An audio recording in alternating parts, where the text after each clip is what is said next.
दो चीजें हैं, एक है शिक्षा, दूसरी है विद्या। शिक्षा और विद्या में अंतर है यजमान जी, दोनों एक दूसरे के पर्यायवाची नहीं है, दोनों में अंतर है। जो हमें धर्म का ज्ञान कराती है उसे कहते हैं विद्या, लेकिन जिससे हम पेट भरना सीख पाते हैं उसे कहते हैं शिक्षा। कोई ऐसा हुनर हम सीख लें कि जिससे कमाने खाने लायक बन जाएं, तो मानो हमने शिक्षा प्राप्त किया। लेकिन हमारे पिताजी के प्रति हमारा क्या धर्म है, हमारे माताजी के प्रति हमारा क्या धर्म है, हमारे राष्ट्र के प्रति क्या धर्म है।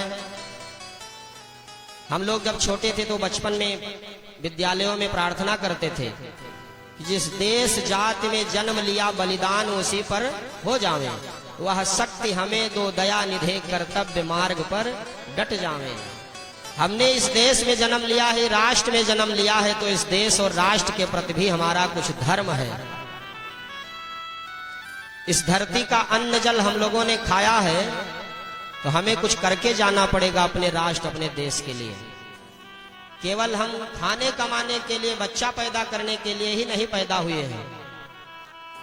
यही बात अगर हमारे सेनानियों ने, जो क्रांतिवीर सेनानी जिन्होंने हमें आजादी दिलाई, उन्होंने भी सोचा होता कि हम भी इसी धरती पर केवल खाने कमाने, बच्चा पैदा करने के लिए आए हैं, आज हम अंग्रेजों से स्वतंत्र ना होते, हमारा देश गुलाम ही बना रहता।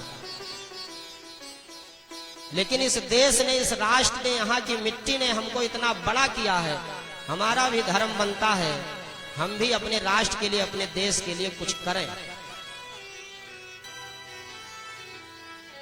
राष्ट्र के प्रति हमारा क्या कर्तव्य है, देश के प्रति हमारा क्या कर्तव्य है, भारत माता के प्रति हमारा क्या कर्तव्य है, इस धरती माता के प्रति हमारा क्या कर्तव्य है, गुरुदेव के प्रति हमारा क्या धर्म है, माता पिता के प्रति हमारा क्या धर्म है, इसका जो बोध कराती है उसे कहते हैं विद्या। शिक्षा बेड़ियों में जकड़ी हुई है आज, लेकिन विद्या स्वतंत्र है। शिक्षा देने वाले को कहते हैं शिक्षक और विद्या देने वाले को कहते हैं गुरु। शिक्षक और गुरु में अंतर है। शिक्षक एक सीमा में बंधा हुआ है। सरकार ने कोई शिक्षा नीति निर्धारित कर दिया है तो शिक्षक को वही पढ़ाना पड़ेगा। वो स्वतंत्र नहीं है कि अपने मन से बच्चों को कुछ भी पढ़ा सकता है। सरकार ने कहा गा से पढ़ाओ गधा, तो शिक्षक को पढ़ाना पड़ेगा गा से गधा। वो गा से गणेश नहीं पढ़ा पाएगा। अगर गा से गणेश पढ़ा देगा तो सांप्रदायिक घोषित हो जाएगा। सरकार कहेगी, नेता लोग कहेंगे कि देखो ये सांप्रदायिक है।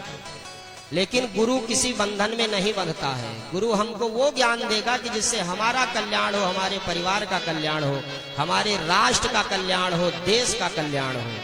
हमें दंड दे करके गुरु हमें सिखाएगा, दंड दे करके हमें गुरु विद्या प्रदान करेगा।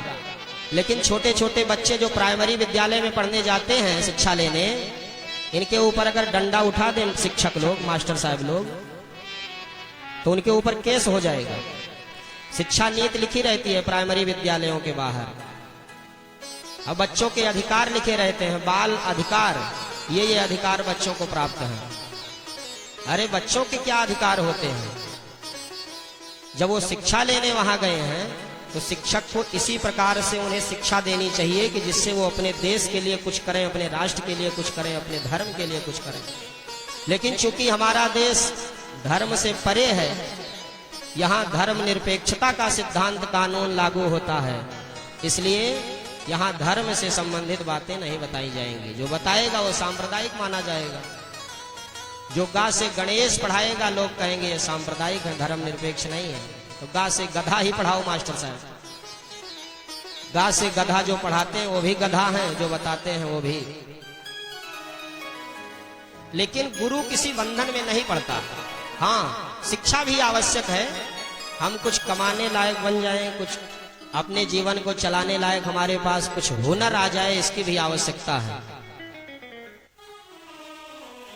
शिक्षा तो आवश्यक है जो नर को कुछ योग्य बनाती है, पर विद्याहीन मनुष्यों की तो दुर्गति ही हो जाती है।